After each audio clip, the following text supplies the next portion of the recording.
So great. All right. Thank you so much, Emma. Hi, Yuli. Hello, Ariel. Would you like me to say it as Yuli or No, it's correct, it's Yuli. correct? Bom dia. How are you? Good, and you? Good, good. I absolutely adore your film. My name is Ariel Baska. My podcast, Ride the Omnibus, is at the intersection of social justice and pop culture. And so I watched this film originally at Sundance and then just recently this week as well. And I really love how your film speaks to so many realities within the pandemic, even though it was filmed so long before it happened. And first of all, what does it feel like to see the future?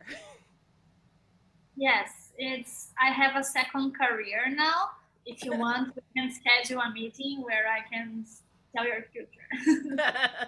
I love it. You have a great future in palmistry, you know. But one of the things that I think is so incredibly human about the drama within watching the pink cloud now, one of the most exciting things is watching it, watching the hope and the optimism that the characters are experiencing, and the feeling of dread inside as you know exactly what's going to happen. And just that confluence of feelings, I think, makes it a much more complex film, based on where we are now. And so I wondered, for you, in the process of making this film, how much kind of futurism and thinking about the future and all of the fallout, what was your process as far as trying to brainstorm all of these different eventualities? Yeah, so I was writing the script and at the same time reading and watching films that had characters in confinement against their will. So I was like analyzing things that they have in common. One reference was one film that I was analyzing was The Exterminating Angel by Buñuel, Yeah. where Yeah. people are stuck I inside of. actually have my Buñuel shirt Oh, on. perfect. uh, so yes, and I was finding things in common between them. For example, the feeling of maybe liking to be isolated and in lockdown and in a situation where you can't get in because if you can't get out, sorry, get out. Because if you can't get out, it means then you are free from your former obligations, from your former routine.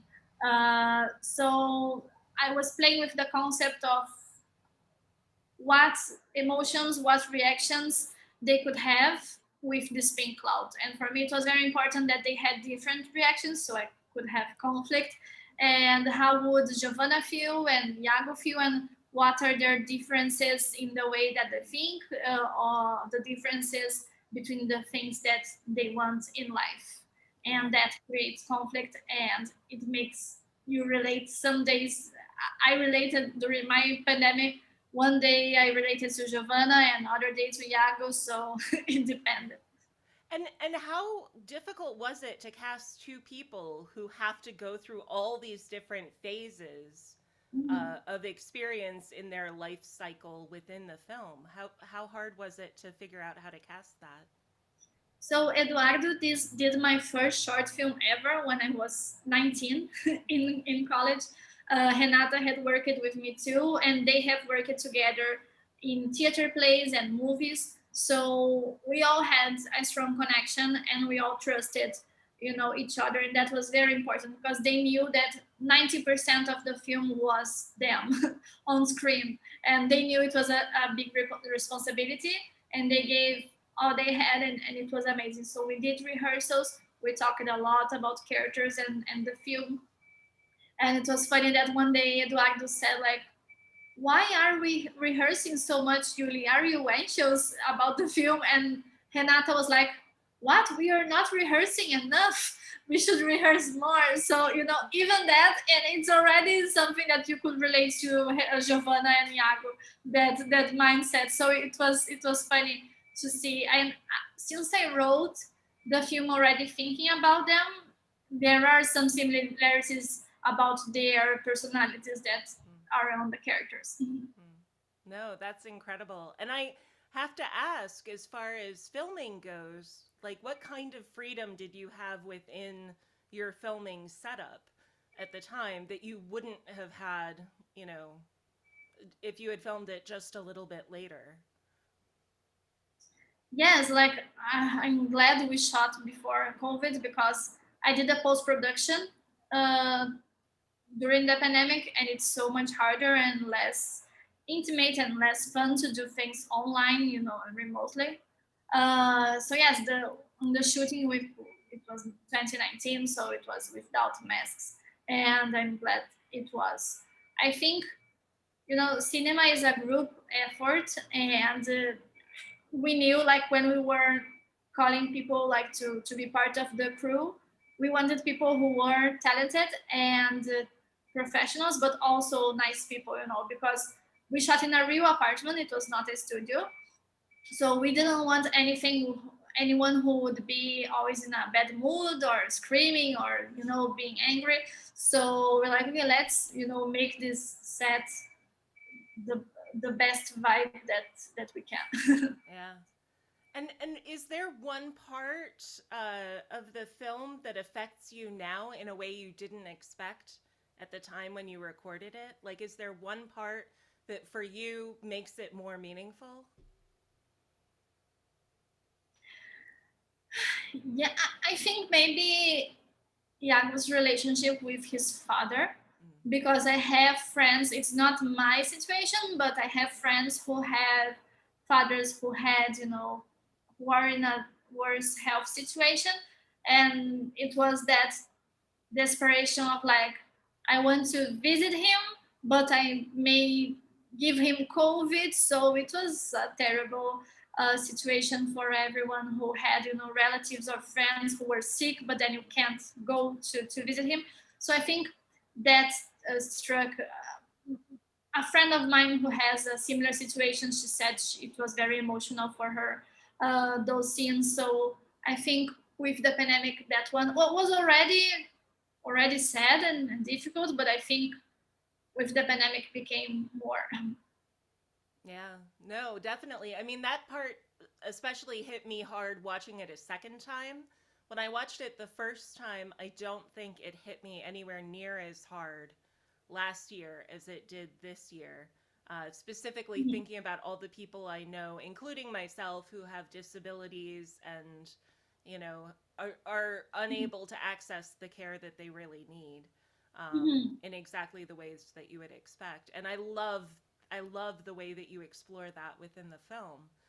And I also wondered, in terms of the musical choices are fascinating within this film. Like, I love La Vida y La Vida, as you say. Like, it's so perfectly positioned. And I just wondered, you know, what went into your thinking about all of the musical ideas? Yeah, so I love that song as well. Caio Amon, the composer, created it, and when he sent me the song with the singer already, and I sent the producer, and the producer was like, "Okay, it's great, but how much will that song cost? Like, we have to get the rights for it." I'm like, "No, Caio composed it.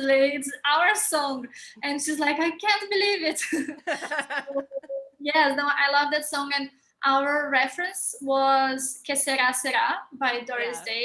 yeah. So it was we were in the set listening to Que Será Será, da, da, da, da, and then on the post production, like, okay, now we have to do our version of this vintage song with a woman singing and a silly lyric, and I love it all work from Caio, like because all the songs are from him. No, there is one that is not from here. That is this bad techno song that is playing on the Green Party.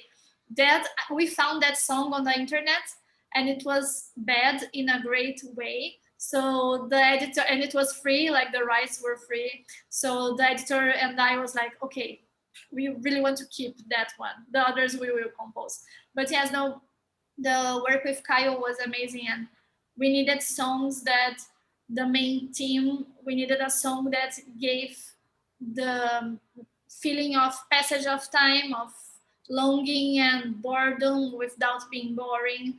Uh, and for me, it's very beautiful. Yeah. the work that he created. Yeah, and you answered my other question about the Doris Day connection because it felt very blatant, but it was beautifully done and orchestrated.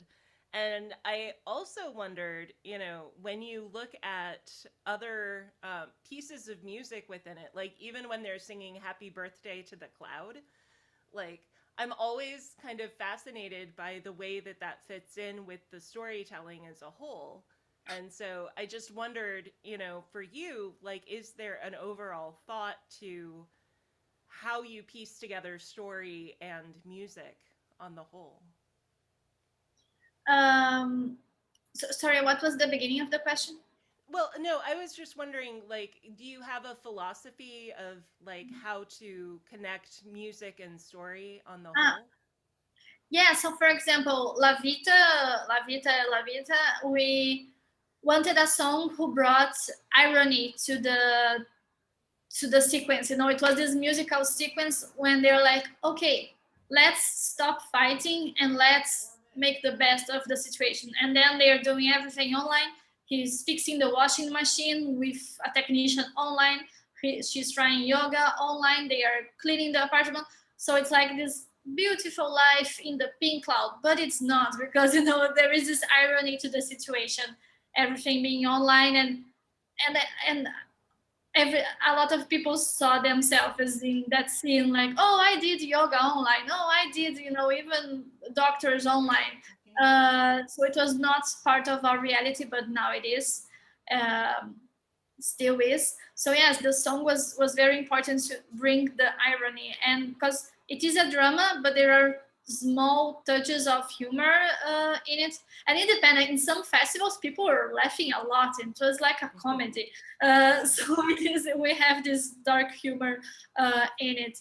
And for example, the scene that you mentioned, that people are singing happy birthday to the clouds, it is bizarre and comic moment in the middle of everything. Yeah, no, it's really magical. It's really magical. And I really love this film as a whole. The way that it explores so many different themes of how people live now is just remarkable. I want to thank you so much for your time and thank you for Thank you, this Ariel. incredible film. Take care. Thank you so much. You too. Bye.